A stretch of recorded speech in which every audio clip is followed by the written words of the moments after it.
I used to be, like I said, anti-Semitic, genocidal when it came to the Jews, and all these awful things. Thankfully, I don't believe that anymore, or this would be very awkward. And what changed to where I am now?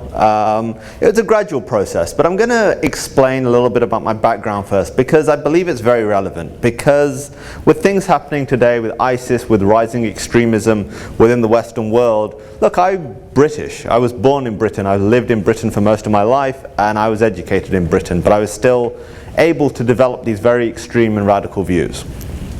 So I grew up in a place called Nottingham, which is famous for Robin Hood, who was a thief, but that's another issue altogether. But my grandparents had come to the UK from Pakistan.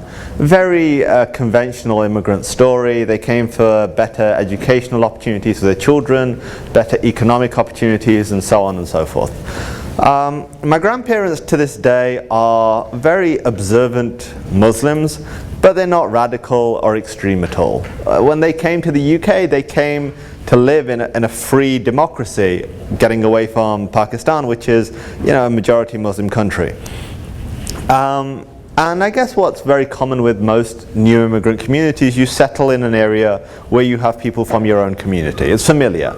So where I grew up in Nottingham was predominantly Pakistani and Muslim. Again, observant, but not extreme or radical. They wanted to be part of British society. So as a whole, our community was pleasant. I'm not going to say it wasn't. But there was one issue that whenever it came up, whenever it was discussed, you would see this level of hostility and anger, which was very rare. And that was Israel and the Jews. And for people in my community, for people in my family, the terms were interchangeable. Israel was the Jews were Israel. Interesting to note before I go any further, I would probably say it's still true today that within my family, they've probably still never actually met anybody Jewish. Yet, whenever Israel was mentioned in the media, you would hear, well, you can't really trust Israel, they control America. You can't trust the Jews, they control the media. Okay, side note. So I'm not casting any aspersions, and I don't believe it. But if the Jews do control the media, you're doing a really bad job. I just want to put that on the table, just in case. Just in case, just putting it out there. You can't trust the Jews, they control the UN. I thought you were doing a bad job with the media. Wow. So they were the views I grew up around when it came to Israel and the Jews. Now, my father was a lot more radical and extreme, even than that. He would frequently say that Hitler was a great man, and his one mistake had been that he didn't kill enough Jews. It's not a good message to be growing up around when you're 6 or 7 years old. But by that measure, when you are that age, you've got other priorities. Mine were the Teenage Mutant Ninja Turtles. It's a good show. But what you saw in my community, and I guess it was mirrored throughout Western Europe, was extremism and radicalism really took hold very quickly within Muslim communities. And the catalyst for that was the publication of a book called Satanic Verses. Satanic Verses was a book written by Salman Rushdie, which many Muslims felt was offensive to their faith. They felt that it ridiculed some of very sacred personalities within Islam, and for many it's something they hadn't dealt with before. For example, my grandparents coming from Pakistan, there are these very strict blasphemy laws. You say or do anything which is deemed to be insulting to Muhammad, you're going to end up in prison, you can end up on death row. So this was something they'd not ever had to deal with before, and the reaction to it was very vocal, very loud, and at times very violent. And it's something that the Muslim community had never really done in the UK or in Europe. Has anyone actually read Satanic Verses? It's a really boring book. Honestly, don't waste your time. I was angry after reading it last year, and it was nothing to do with the content. I was just like, that's a week of my life I won't ever get back. So you had protests all over the UK, all over Europe, I mean even in the wider Muslim world of course. You had people burning the book, people attacking bookstores, you had translators, the Norwegian translator of the book was killed, the Japanese translator was stabbed, and Salman Rushdie went into hiding for well over a decade. But after that, things had changed. Look, I was still 7 or 8 years old, I was fairly young, but you noticed there was a change. Because it was the first time, I guess, my generation had asked the question, we're not the same as everyone else. We're a little bit different in this society. Because look, previously, look, I'm British. I have a British passport. Britain is the country I've lived the majority of my life in. Yes, my family are from Pakistan, but even when I go to Pakistan, it's not a society that I'm really part of. I'm British. So we'd never really given that much thought. And for the first time we were asking the question, are we British or are we Pakistani or are we British Muslims or are we British Pakistanis? Where do we actually fit into society now? There is a difference here. And what you had was people stepping into that void. It's one thing when you have people within a local community going, okay, this is a situation we need to discuss, and kind of discussing the narrative. But what we had, and it still happens today, we had people external to the community coming in. You had organizations coming in and going, okay, look, you guys are asking this question all wrong. It's not even a question. You're Muslim first, and that is your only loyalty. You're not Pakistani, and you can't be British because the West is at war with Islam. So it's, you know, I don't get why you're asking this question.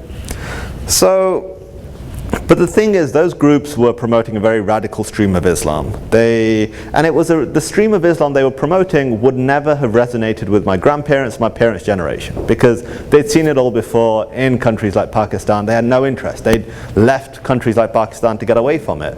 But for us, you know, struggling with identity as a community, there were a lot of internal issues, not because we were Muslim, just issues that any new immigrant community deals with. But these guys really seized upon it to seize the narrative and drive it in a particular way. And one thing they did, two things actually, which were really dangerous, and today we're still seeing the effects of them. The first was creating a victim narrative, creating this narrative that we were victims.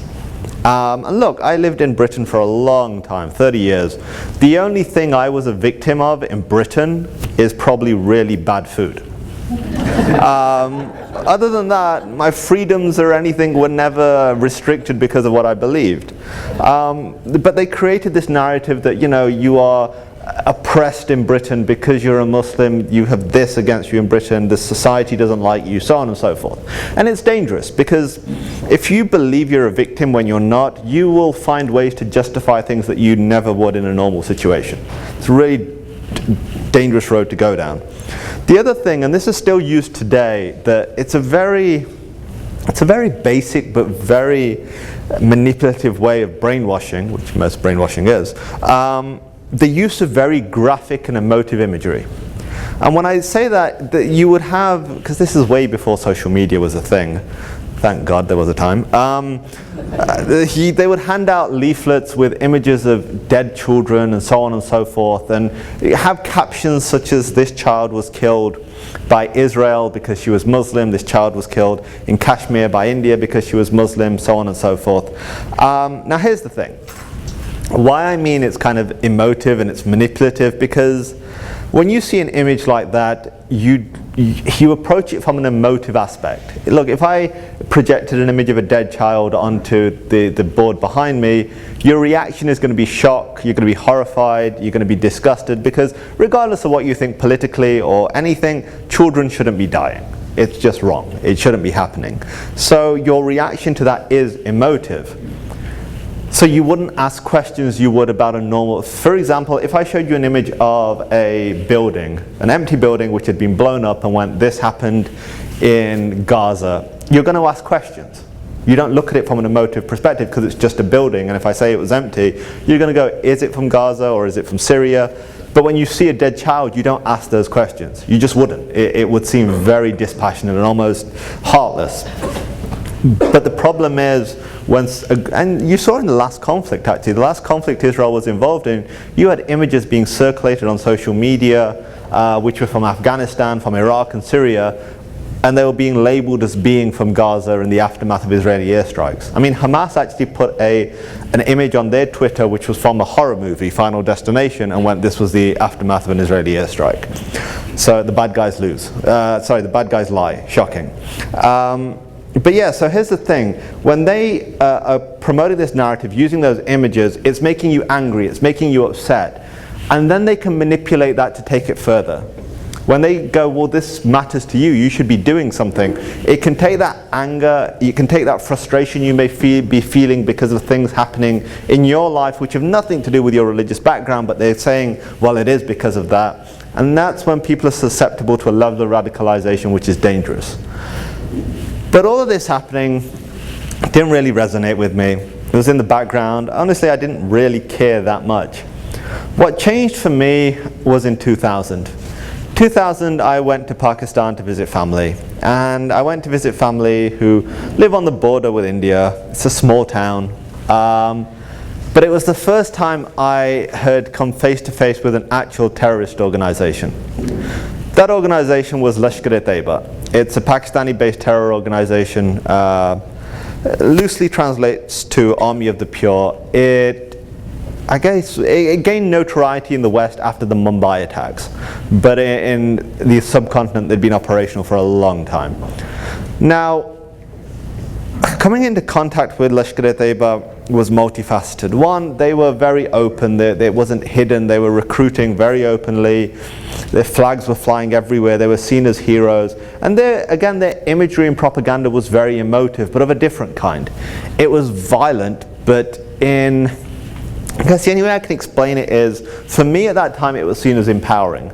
Because for years I've been seeing all these things in the background, and that was, in hindsight, shocking to me. I'd accepted this victim narrative for myself without ever acknowledging it. All it took was something to really trigger it, and it resonated. So Lashkar-e-Taiba's imagery, such as these huge paintings on the sides of mountains with the Indian flag, the Israeli flag, the American flag on fire, captions such as "destroyed the enemies of Islam" and so on and so forth.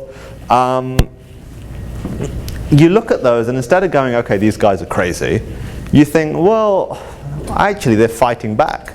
It's literally drawing on everything I'd heard in the background, things my dad had said, things I'd heard in the community, these flyers of dead children, and you piece it all together and go, well, okay, yes, they're killing innocent people, but that's what everyone else is doing to the Muslim world, so they're fighting back. So rather than going, this is something horrific, it almost becomes empowering because you see yourself as the bigger victim.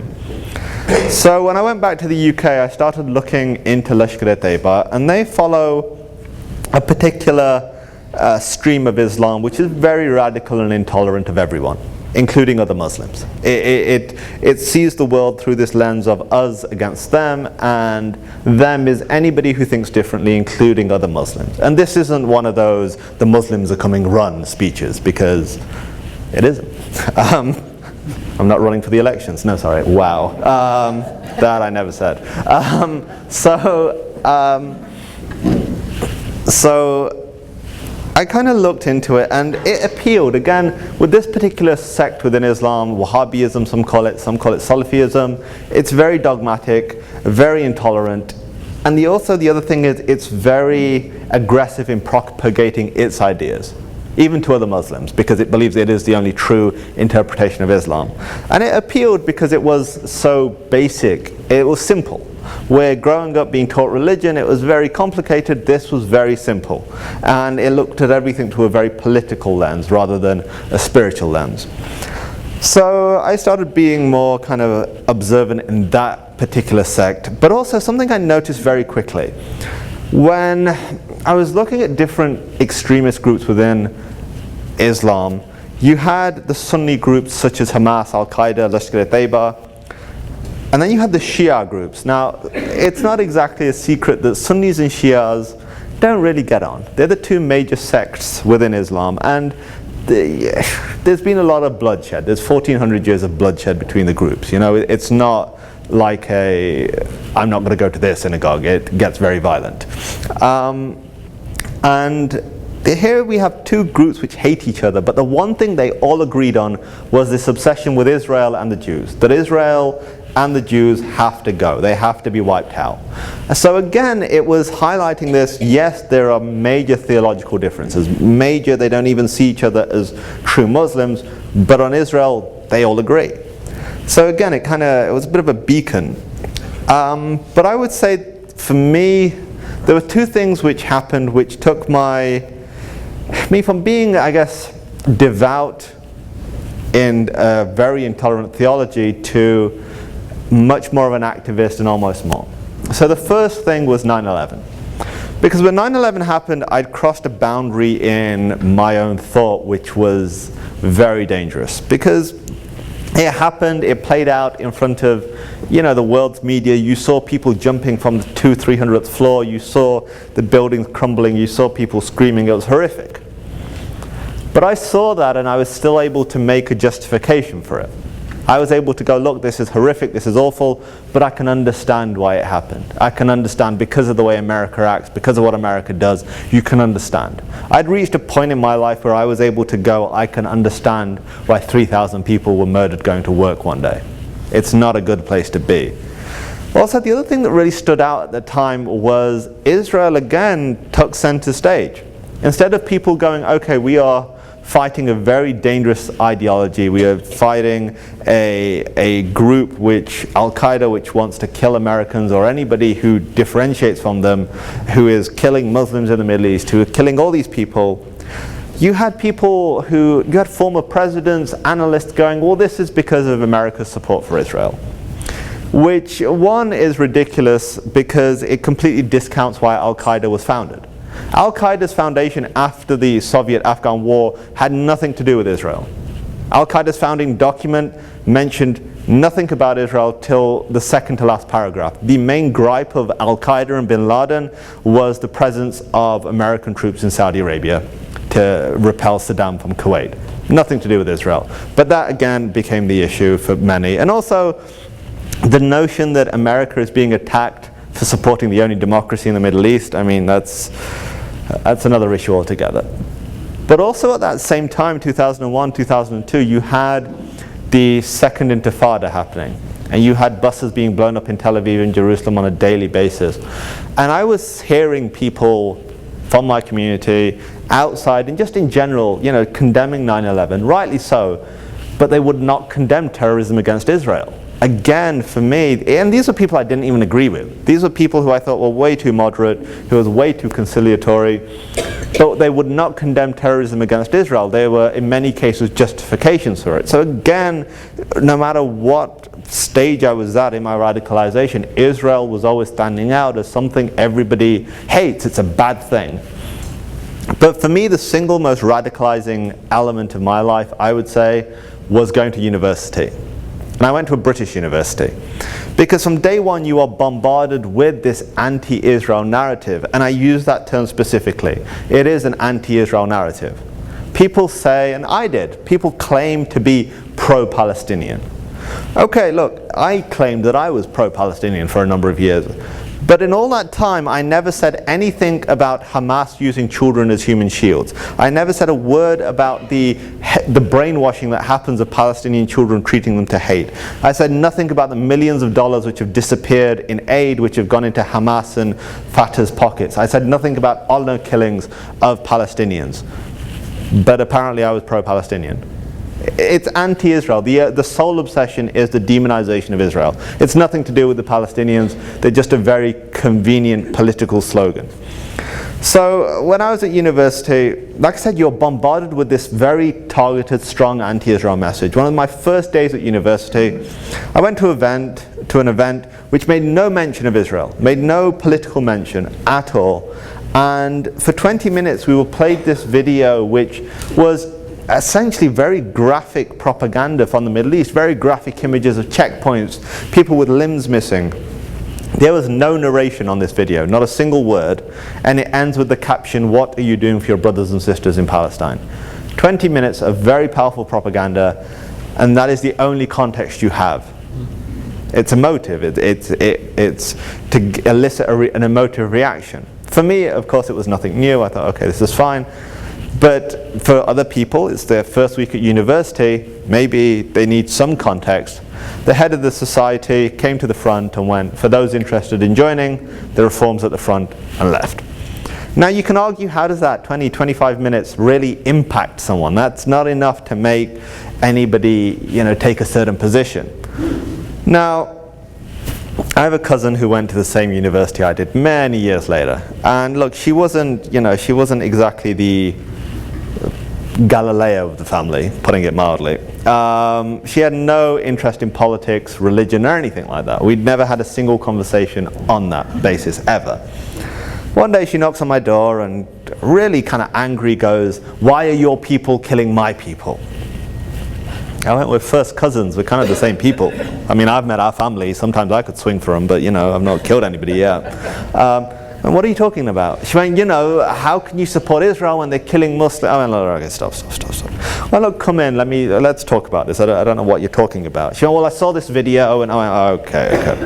I went, "Look, calm down. Let's sit down. Let me make a cup of tea and let's discuss this." We're very British. If you have an issue, you make a cup of tea first, and then it's just the way it goes. The Germans are invading, let me make a cup of tea, and then I'll show them what it means to be British. Actually, a little secret, okay?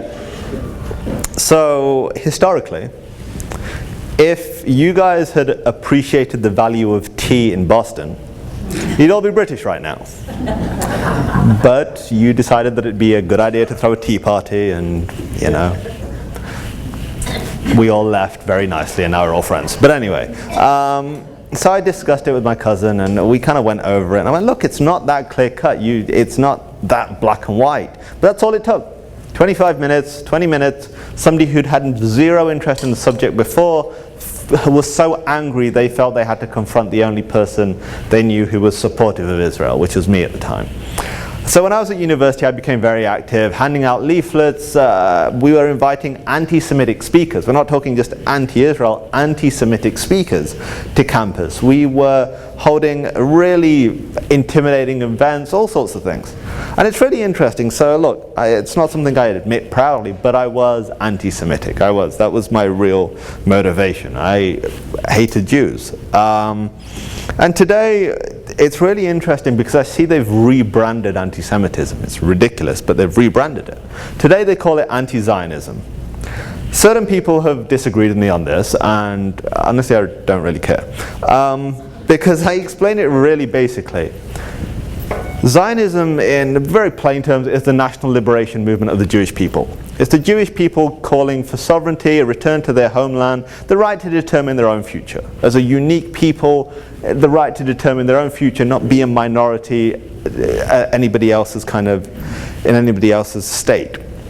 There are parallels with the Pakistan movement of 1940, where the Muslims of India went, "Look, we don't want to be a minority when the British leave to Hindu India. We're different. Our culture is different, our faith is different, so on and so forth." So when you say I'm anti-Zionist, you are discriminating against one people. You're saying to one group of people, you do not have the right to have sovereignty, to determine your own future, to have a return to your homeland. You're singling out the Jews.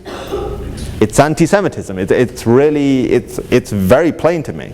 But I got to a point when I was at university where I thought, look, what is this achieving? Handing out leaflets, holding events, it's not doing anything. And within radical Islam, one of the key messages always is to push people to the line without pushing them over it. And what I mean by that is, look, there are still radical groups who operate in the US, in Canada, and these aren't terrorist groups. These are groups who operate legitimately.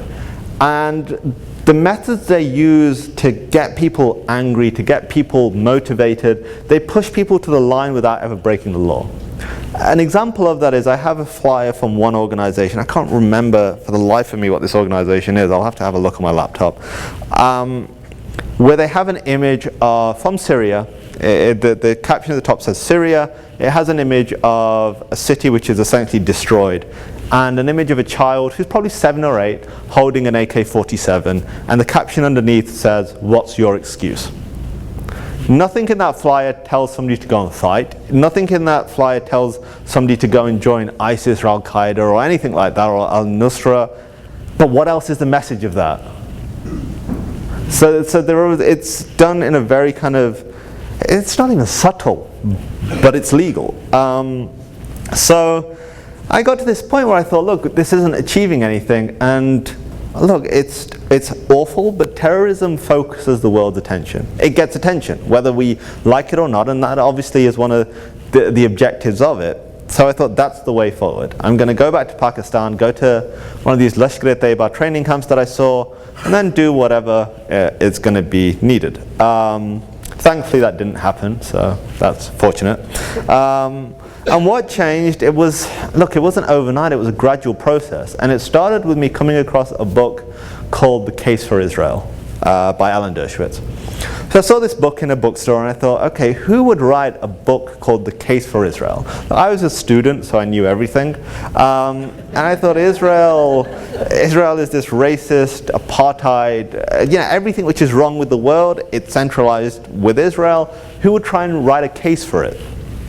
So I thought, I guess it was out of arrogance really. I bought this book and I thought, okay, I'm going to be able to show how wrong these arguments are. So I start reading it, and Alan Dershowitz comes out with things which I thought were completely ludicrous. He says, the Jewish people have had a presence in the Holy Land for thousands of years. That made no sense to me because I had always been taught that Jews came from Europe after the Holocaust and stole the land. Alan Dershowitz says a Palestinian state has never existed. It's just a historical reality that there has never been a Palestinian state. Again, I've been handing out flyers showing shrinking Palestine. How doesn't make any sense. He talks about Israel as democracy, freedom of worship, women's rights, all these things. So when you read The Case for Israel, it's very evident that Alan Dershowitz is a lawyer. Because every sentence he has or any claim he makes, he has 5 supporting documents for it. Which at times can make the book a little bit boring. Thankfully there's actually a movie version, so you can watch it in an hour. But I thought, okay, that I refuse to believe. That can't be true. It's ridiculous. So I bought the book, which was written as the counter-argument to The Case for Israel. And it really, so while The Case for Israel relied on factual arguments, the rebuttal relied on emotive arguments. And here's the thing, emotive arguments are more appealing. They just start, look, I can give you a really quick example. Okay, so this is my phone. I bought it at a Rogers store in Canada. It's all right, I got ripped off, but that's it. That is the factual narrative on this phone. But I can give you an emotive one, which isn't true, but is a lot more impressive. This phone I developed with my own hands. I worked for 8 years with my pet raccoon George, and we developed it, and then I crossed the desert just to get this to Apple, and then they gave me the first. Look, it's a great story, complete rubbish, but it's a lot more compelling. Sadly, people don't like facts because they're not compelling. But for me, at that point in my life, I was following a stream of Islam which was very dogmatic and relied completely on facts. So it's strange how the emotive narrative I kind of dismissed. I was like, do you know what? But that's one author. Look, when you believe something to the point you've made a conscious decision that I'm going to lose my life and I'm going to take other lives with me because of what I believe in, you don't read one book and go, got it wrong, who knew? So I thought, okay, I can disprove The Case for Israel. I can disprove these arguments. So I started researching, and a week turned to a month, and a month turned to almost 2 years. And after 2 years, I was no clearer on what to believe because I hadn't comprehensively dismissed all the points from The Case for Israel. And at the same time, I wasn't willing to accept that I could have been wrong. What I believed, what I've obsessed over for so many years can be wrong. So, and also in those 2 years, a lot of changes happened in my life. Look, my circle of friends became strange because I wasn't as vocal in my kind of anti-Semitism as I used to be. And also, I suffered bouts of depression because it's very difficult when you believe something to be the truth, but nothing is validating that. In fact, everything was going, no, you're wrong. So I decided that the only way to get closure on this was to go to Israel. I thought, I'll go to Israel, they'll see my passport, I have a Muslim name, they'll beat me up at the airport, deport me, and all will be fine. Honestly, I wasn't going to Israel to find out the truth. I was going to Israel in the hope that it will be worse than I even expected. So in the UK we have the Home Office, which I guess is like the State Department in the US, where, you know, so I went onto the website, got the embassy number and address just in case, and I read the travel advice, and I still remember it because it was so Britishly worded. So the travel advice for Israel in 2007 when I went for the first time was, Israel has a unique security situation. I think it was something about, you know, it's a complex on-the-ground situation. So if you're ever questioned by any security officials, just be honest, as long as you're not doing anything nefarious, and you should, you know, don't break the law, basically. Fine. So I'd never traveled alone prior to this. So 2007 July, I fly to Tel Aviv, Ben Gurion from London Heathrow, get to passport control, and if you've ever been to Israel, I love Israel, I really do. It's one of my favorite countries on the planet. But you get into the arrivals hall and you have the really cheerful people at passport control. What is the purpose of your visit to Israel? So I was honest. So I used to be anti-Semitic and anti-Israel. Now I'm not so sure, so I thought I'd come and see it for myself. So you're going to have to take a seat. And that's how I spent 8 hours in Ben Gurion Airport. Kind of my own fault. So it wasn't a bad experience, and I will explain why. So I'm kind of sitting there in the holding part. So if you've been to Ben Gurion, you know, you have the main arrivals hall. Right in the corner there's this little kind of room, that's where they make you wait. So the guy comes from security, Khafi, so go to another room, and he goes, look, what you told us is very strange, you've got to understand that. I went, look, it can't be that strange. He went, just believe me, it is. So we're discussing everything, my background, where I'm from, where my family from, what do I do, am I a student, am I working, all these things. And then he goes, look, you've got to understand from our perspective, it's very strange that you're a British citizen, you know, given your background, why would you travel to Israel as the first country you travel to outside of the UK? I don't know, what do you mean? He went, well, your passport, you have no visas, no stamps, nothing. Oh, I went, look, it's a new passport, it was renewed in April, and it's July now. He went, oh, okay, so where have you visited in the last 10 years?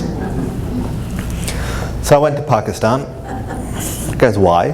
Family, you know, you can choose your friends, not your family, you know how it is. He goes, okay, I can understand that. Is that the only place you've traveled? No, not at all. Okay, so where? Saudi Arabia.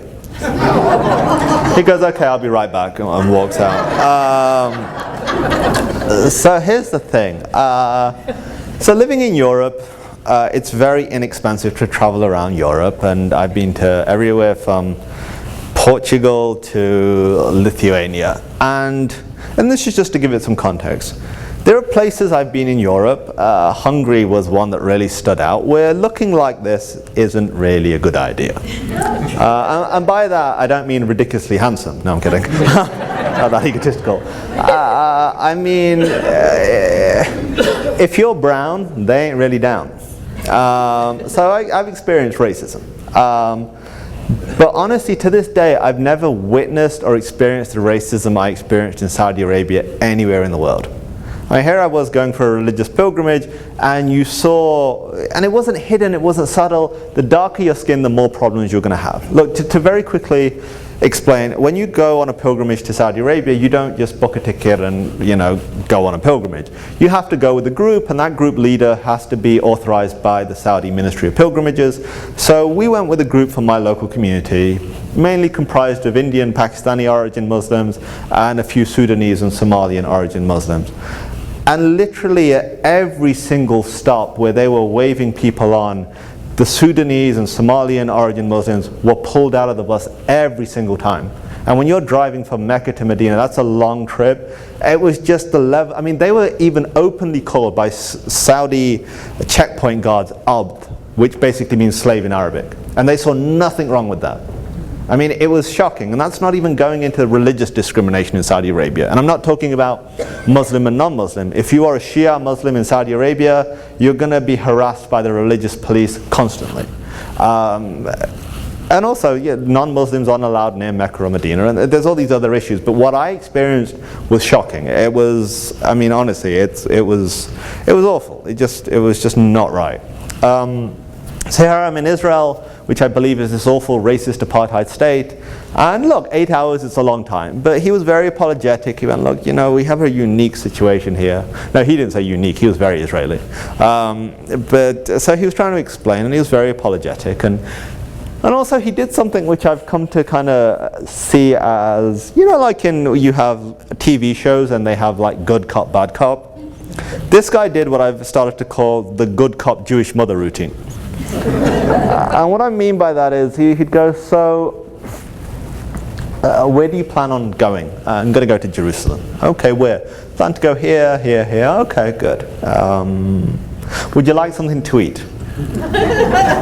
No, thank you, I'm good. Okay. Well, you really should eat something. You've come straight off the plane. It's been 3 hours. Let me get you coffee at least. Honestly, I'm good. Thank you very much. Can we just get and move on with this? But you really should eat something. It's not good. It looks bad on us. Dude, honestly, I appreciate it, but I'm good. Okay. I'll get you something anyway. It's fine. Don't worry about it. So eventually, he gave me a slip of paper with stamp on and went, look, you're fine to go. It's really interesting. So we've been talking for essentially 8 hours, and we've covered everything from essentially the moment my grandparents arrived in the UK to the moment I'm in Tel Aviv today. And he goes, can I give you a bit of advice? So I think, look, this is the first time I've spoken to an Israeli. 8 hours, it's a long time for anybody. But what he says now could completely change how I see everything. He knows my full kind of life story. I went, sure, what's your advice? He went, look, if you come to Israel again, just say you're here for a vacation. It'll be much easier. Okay, not life-changing, but hey, I'll take it. So I kind of leave the airport and I go to Jerusalem first. Look, I don't know anyone in Israel at this point. Don't know anybody in Israel. A completely new environment for me. Go from Tel Aviv to Jerusalem on a Sharut, but that's a whole. That could be another talk on its own. I mean, I'm still scarred by that. So I get to Jerusalem, check in and everything. And then when I come out, I go, okay, so I'm still not willing to accept Israel isn't this evil place. So I'm looking, and I guess my own naivety, I had actually convinced myself, yes, Israel is an apartheid state. Regardless of what I've read, regardless of what I've seen, that's what it is. And honestly, from a personal perspective, I went to South Africa a number of years ago, and I had the honor of speaking to people who lived under apartheid, and you just realize how disgusting the claim that Israel is an apartheid state is, how offensive it is to people who actually suffered under apartheid in South Africa. But here I am looking for signs of apartheid in Israel. I'm looking for Jewish-only bus stops and Arab-only restaurants. And if you ever go to Israel, especially Jerusalem, that's not what you see. So here I am, it's 2007, I'm in Jerusalem, and I'm seeing ultra-Orthodox Jews walking the street with people, Greek Orthodox priests, people with green hair, soldiers, Muslim women with headscarves, all sorts. So I'm like, okay, this is odd, but yes, I'm seeing this, but I'm still not willing to accept this.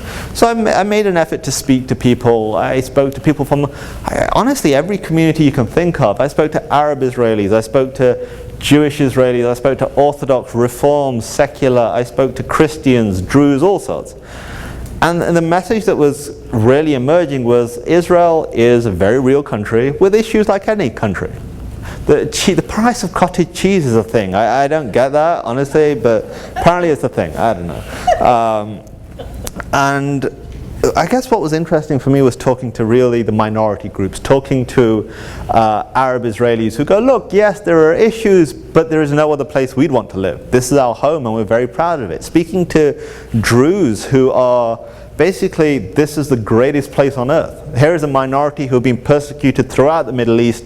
In Israel they've found a home where they've not only survived but thrived. Speaking to Christians going, have you seen what's happening to our brothers and sisters literally 100 miles away? We love this place. It was really difficult for me to understand because I came in with a narrative so black and white. Regardless of everything I'd read, I couldn't accept that. So I was seeing all of that and I was thinking, okay, this is a lot to process. This is, I don't know, I can't still make the jump. Maybe it's my own ego, maybe it's this arrogance. I can't accept that I was wrong. So I decided to take a break from it all and I decided to be a tourist. And you go to the old city, it's what you do. So I went to the Temple Mount, Al-Aqsa. I went to the Church of the Sepulchre, and I'm going to the Western Wall. I think, look, I'm never going to come back here. 15 times later now, but at the time I thought I'm never going to come back here. I'll try and go to the Western Wall. I'm not Jewish, but hey, we'll see what happens. Again, I thought, I'm not Jewish, I'm not going to be allowed to go to the Western Wall. So I go to the Western Wall, go through the metal detectors, and okay, that was easy enough. Walking towards the Western Wall, I'm thinking, okay, what am I going to do? Do I pray? Do I rub the stones? I mean, there was a lot going on. I really didn't know what I was meant to do. And you've got to throw into this mix. Look, I was a British, Pakistani, Muslim kid in my 20s, really not familiar with Judaism or Jewish culture at all at that time. I knew about Israel, but there was very little I understood about Judaism. I knew what the Western Wall was. I didn't know what the Chabad dude giving me tefillin was doing. So that I wasn't prepared for at all. So there's another kind of, I don't know what you're selling, but I'm going to pass. Maybe later. So I get to the Western Wall and I'm like, okay, now what do I do? And something I've learned as I've gotten older is if you're in a situation and you're not sure what to do, copy the person next to you. He had his arm on the wall, if I could do that, simple enough. And look, not to be cliche about it, because this is what happened. Eventually my forehead is against the Western Wall. And honestly, life is really noisy. Between external noise, your own thoughts, it's noisy.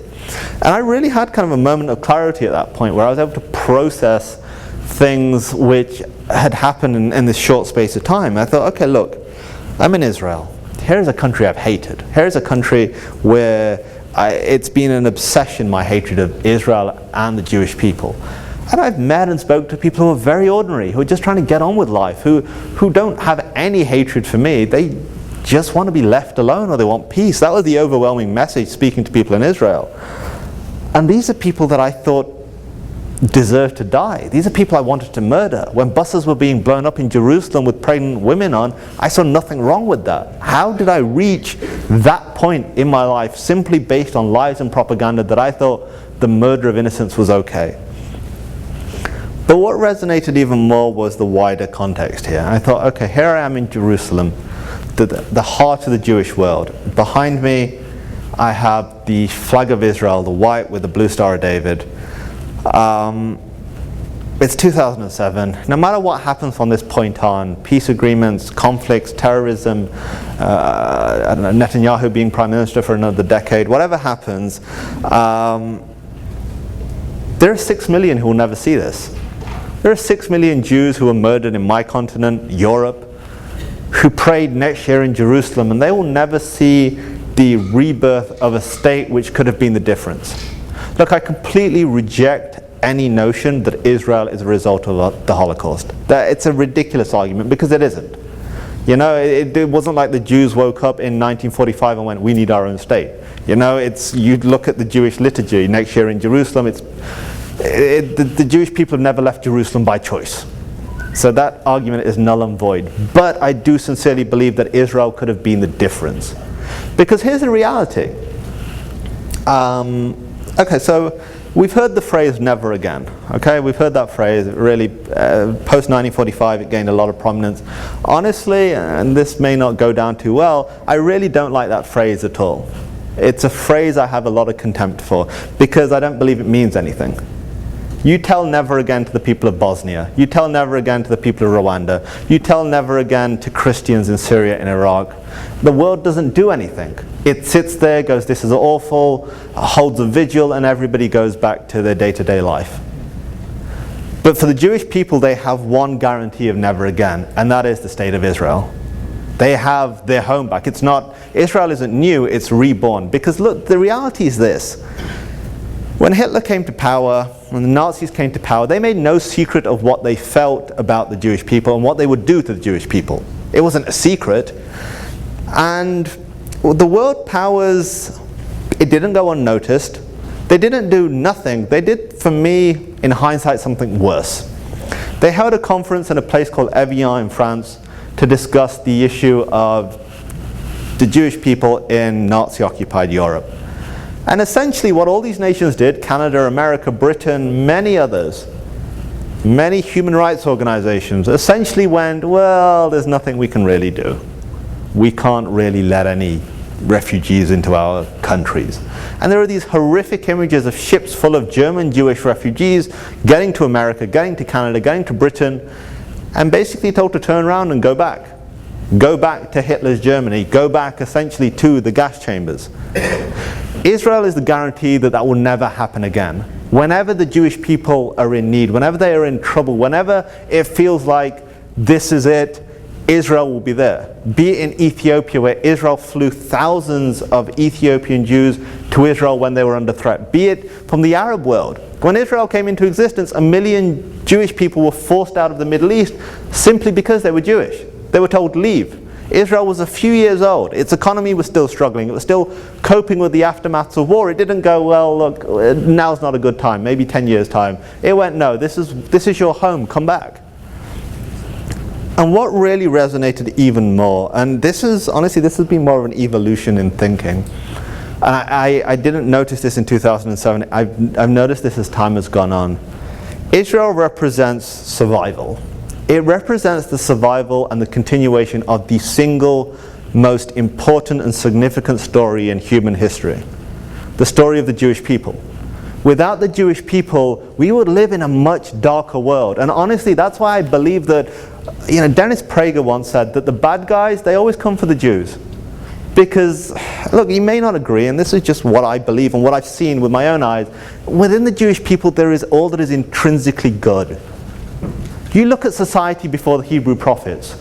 War was the ideal, not peace. You didn't care for the sick, you let them die. They were seen as weak.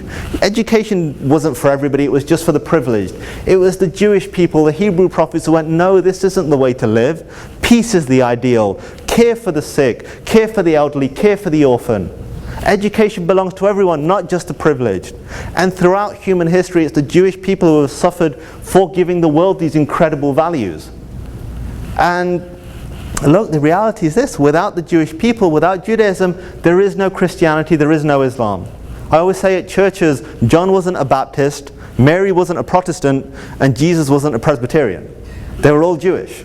That's just historical fact. And sadly, too many times in human history, Christianity, or people under the banner of Christianity, have persecuted the Jewish people immeasurably. So, after kind of my experience at the Western Wall, I decided to spend a few more weeks in Israel just to understand more. That was the point when I went, I've got this wrong, but I need to understand this more. And also, look, there was parallels for me. Look, my grandparents fought for Pakistan. Pakistan has not gone anywhere as it was envisioned. This secular democracy that it was meant to be, it's not. It's a mess right now. But how can I, on one hand, championing the rights of self-determination for one people, then at the same time go to another people? No. Sorry, you don't have those same rights. Even though, you had a presence in this land long before the first Muslim even set foot in South Asia.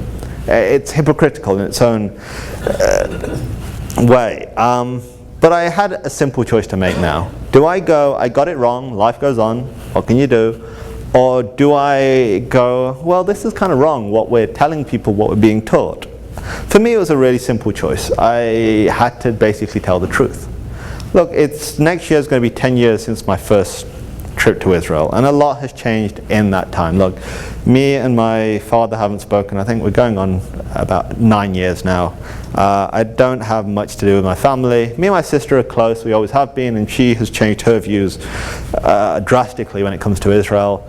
Me and my mum started speaking very recently for the first time, and it's still very tense, but we've not spoken for 6 years. So now I moved to Canada a few years ago because it was difficult. Look, look, threats sadly come with the territory with this. It's just the way it is. It's not going to make me stop doing what I'm doing.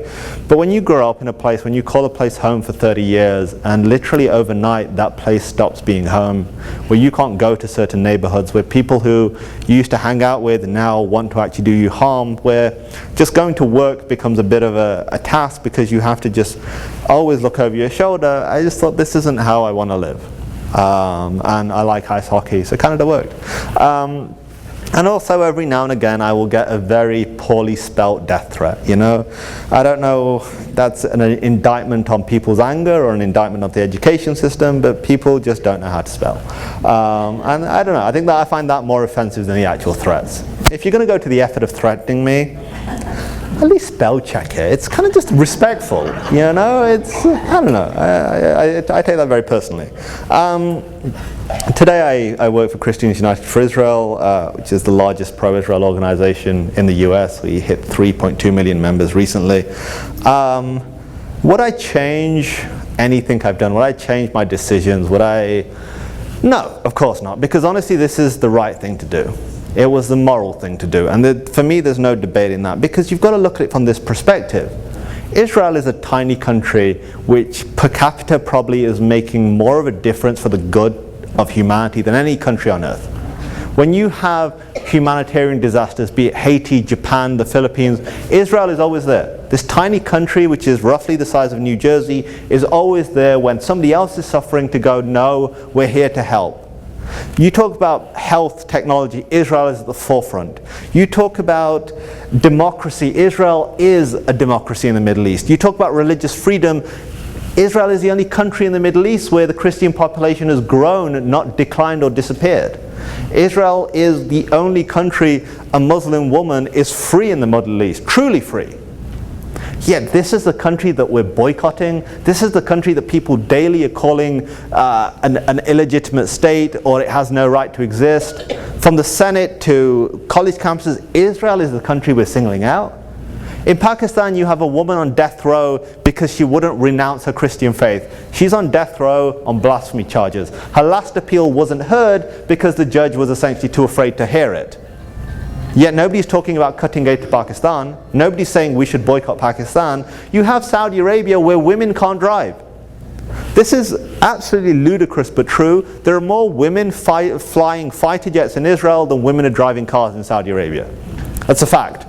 But is anybody talking about boycotting Saudi Arabia? Is anybody calling Saudi Arabia an apartheid state where it has specific restrictions where people of certain faiths can't enter certain cities?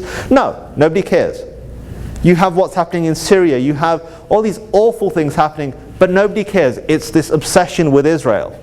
It makes no sense. But that's the reality. There is this hatred, this ignorance which is spreading. So I felt an obligation. I feel an obligation to speak out for the truth, because you want peace in the Middle East, and we all do. That's obviously the objective. Peace starts with truth. You can't build peace based on lies. You can't build peace on a false narrative. You can't base peace when you're blaming one side for all the evils of the world, when it actually is this, for me, a beacon of hope in a very dark region. So, look, now I'm going to essentially say what I think is, for me, the most important thing that I'm going to say today.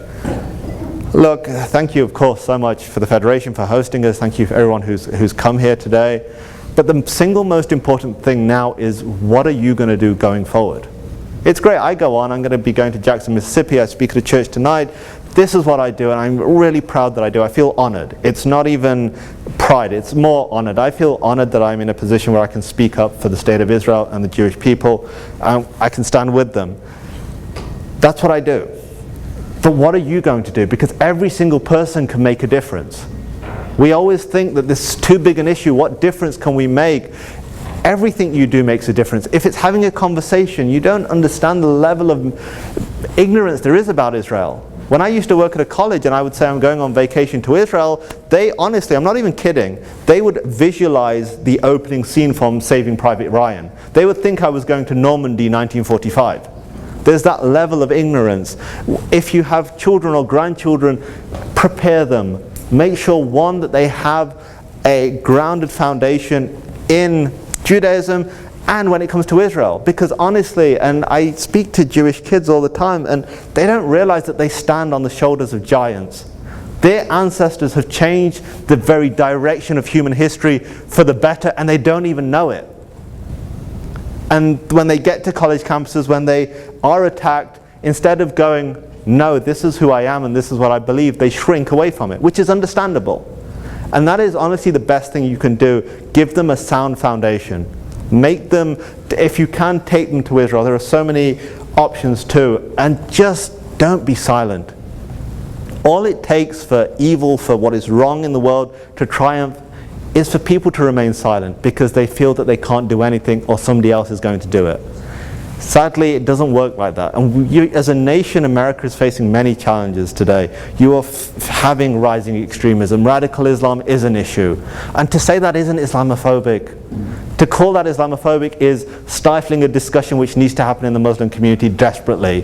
Radical Islam is an issue. It's affecting Muslims, it's affecting non-Muslims, and only if we speak out together can we truly defeat it. And why do I think Israel is so key? Because one, Israel stands on the front line of all these issues. What Israel has dealt with 20 years ago, we're dealing with today in America. What Israel has fought and continues to fight, we're now fighting here. When Israelis send their children into the IDF to fight on their borders, they're defending us as much as they're defending their own citizens. We have an obligation to them as they have stood by us for decades. And ultimately, I sincerely believe this. If Israel fails, and I don't think it will, because I believe that Israel has a protector which is, more important than the guy sitting in the White House, whoever it may be, things won't go well for us. Israel stands on the front line. It is truly a democracy under siege. And if we can't stand by that, if we cannot stand by a country which is bringing a lot of good to the world, which has been an ally to America in its darkest days and its best days, then really, what can we talk about freedoms and democracy? What can we talk about doing what's right when we abandon a nation who personifies all of that is under siege daily? So all I ask you is, don't remain silent. Make sure that you are proud, that your children are proud of who they are and what they represent, and never ever forget that, and never let anyone make you feel any less. Thank you so much. I'm Israel Chai. God bless you all.